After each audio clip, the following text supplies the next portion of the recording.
This is not just another parade through the streets of downtown New Orleans. It is intended to create awareness about a big problem.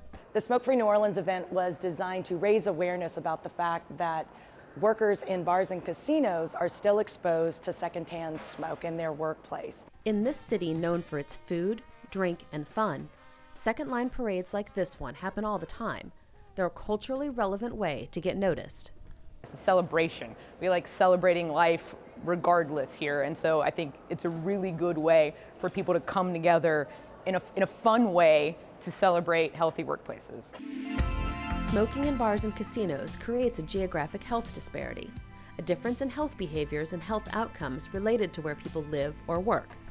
We know that there's no safe level of exposure to secondhand smoke in the workplace, that smoke-free workplaces are good for health and good for business.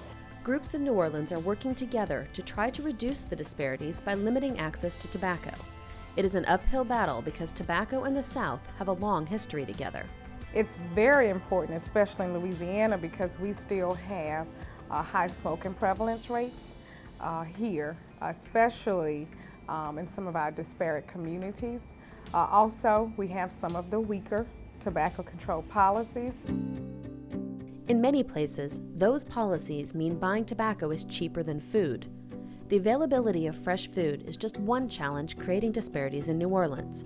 There are also issues limiting access to health resources, like canals physically separating neighborhoods, poor transportation systems, and high levels of poverty, all combine to impact the community in a negative way, higher than average cancer rates. Oh, tobacco's huge. Tobacco's our biggest contributor to cancer. Everybody thinks of lung cancer when they think of tobacco, but so many cancers are related to tobacco. Breast, bladder, oral cancers, and so a huge chunk of our cancers that are preventable just from not smoking. As a public health professional, I know that over 50% of cancers are preventable or can be detected early and cured. And so the big picture is really to bring down those mortality rates and make sure everyone has access to preventive services. New Orleans is not alone. Many communities, especially in rural areas, face similar challenges. The Geographic Health Equity Alliance will support communities with health disparities to decrease cancer and tobacco-related risk factors. We want to be a driving force, helping and supporting communities so that based on your zip code doesn't determine your access to health. The Centers for Disease Control and Prevention funds the Alliance. CADCA, Community Anti-Drug Coalitions of America, operates it, and the Wake Forest School of Medicine and GTM support it. The Alliance will disseminate information, tools, and strategies to address tobacco and cancer health disparities.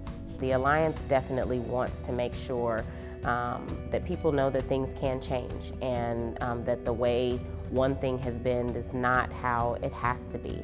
To make positive changes possible, the Alliance will help communities match appropriate intervention strategies with geographic disparities by stimulating conversation and action.